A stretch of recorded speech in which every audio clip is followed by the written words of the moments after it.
बिस्मिल्लाहिर्रहमानिर्रहीम। नूरुल इज़ा के किताबुस्सलात का दर्स हमारा जारी है। इसमें आज का जो उन्वान है वो ये है कि सबबुहा व मता तजिबु, यानी कि नमाज के फ़र्ज़ होने का सबब क्या है और नमाज कब वाजिब होती है। तो इसके बारे में साहिब नूरुल इज़ा किताबुस्सलात इब्तिदा के अंदर ही हम ये मतन पढ़ रहे हैं। आप फरमाते हैं व असबाबुहा औक़ातुहा, नमाज के वाजिब होने का जो सबब है वो है औकात, वक़्त का होना। जैसे ही वक़्त आ जाएगा, नमाज का सबब पाया गया तो नमाज अदा करना वाजिब हो जाएगा। कुरान करीम में रब्बुल आलमीन जल्ल जलालुहु ने भी इरशाद फरमाया, इन्नस्सलात कानत अलल मुमिनीना किताबम मौक़ूता, कि बेशक नमाज अहले ईमान पर वक़्त मुक़र्रर पर फ़र्ज़ की गई है। लिहाजा सबब क्या है नमाज के वाजिब होने का? वक़्त। तो फरमाया व असबाबुहा औक़ातुहा। अब जब वक़्त आया तो हर नमाज का एक वक़्त है, उसकी इब्तिदा भी है और इंतहा भी है। तो आया नमाज का जैसे ही वक़्त शुरू होता है तो नमाज फ़ौरन वाजिब हो जाएगी, बिल्कुल वाजिब हो जाएगी। यानी उस वाजिब नमाज का वजूब तो ज़िम्मे लाजिम हो जाएगा, लेकिन नमाज का पढ़ना इब्तिदा में ही ज़रूरी और वाजिब नहीं है। बल्कि आगे फरमाते हैं कि व ताजिबु बिअव्वलिल वक्ति वजूबन, नमाज वाजिब तो वक़्त के इब्तिदा होते ही वो नमाज वाजिब हो जाएगी। लेकिन अगर वक़्त के अंदर वुसात मौजूद है, वक़्त के अंदर काफ़ी वुसात मौजूद है, तो फरमाते हैं मुवस्सान, अगर वक़्त के अंदर वुसअत दी गई है तो फिर फ़ौरन वाजिब तो हो गई, लेकिन अदायगी करना वाजिब फ़ौरन नहीं है, बल्कि आप इब्तिदाए वक़्त से लेकर इंतहाए वक़्त के अंदर अंदर रहकर आप जब चाहें नमाज पढ़ सकते हैं। मसलन एक नमाज का वक़्त यानी ज़ोहर का वक़्त अगर 2 बजे से लेकर 4 बजे तक है मसलन, तो जैसे ही 2 बजेंगे तो नमाज का वक़्त दाखिल हो गया, नमाज वाजिब हो गई। लेकिन उसको पढ़ना वाजिब नहीं है कि अव्वल वक्त में ही आप पढ़ें, बल्कि आप 2 बजे से 2:30 बजे चाहे पढ़ लें, 3 बजे चाहे पढ़ लें, 3:30 पढ़ लें।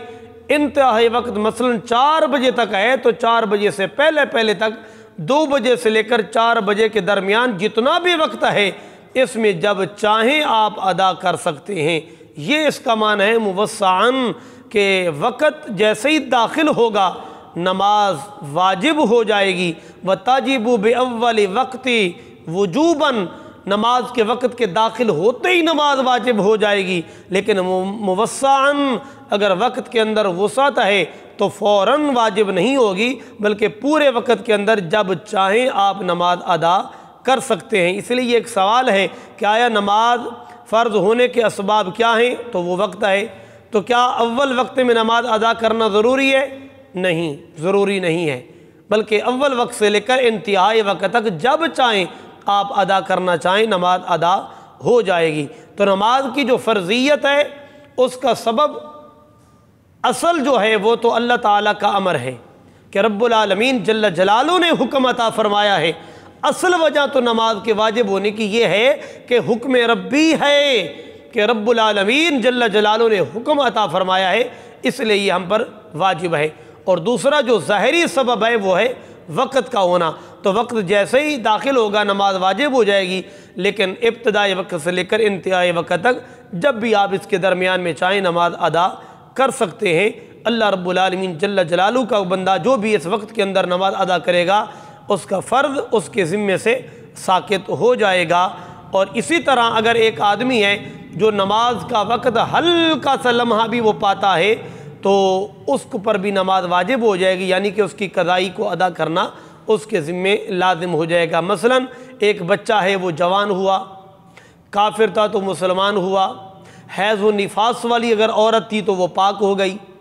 तो इस तरह के जितने भी आज़ार हैं, अगर वो जब पाक हुए, साफ़ हुए, काफिर मुसलमान हुआ, बच्चा जवान हुआ और नमाज का वक़्त फ़कत इतना है कि आदमी तकबीर कह सकते हैं अल्लाहु अकबर, इतना वक्त भी अगर उसने पा लिया तो उसकी नमाज ज़िम्मे वाजिब हो गई, यानी उसको इस नमाज की क़ज़ाई अदा करना वाजिब है। अल्लाह रब्बुल आलमीन जल्ल जलालुहु नमाज का जो सबब ज़ाहिरी है वो वक्त है।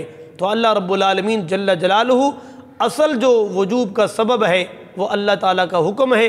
अल्लाह अपने हुक्म पर अमल पैरा होने की तौफीक नसीब फरमाए। ज़हरी जो सबब है वो वक़्त का पाया जाना है। जब जब भी जिस नमाज का वक़्त दाखिल हो, रब्बुल आलमीन हर नमाज को उसके वक़्त के अंदर रहकर अदा करने की सआदत नसीब फरमाए।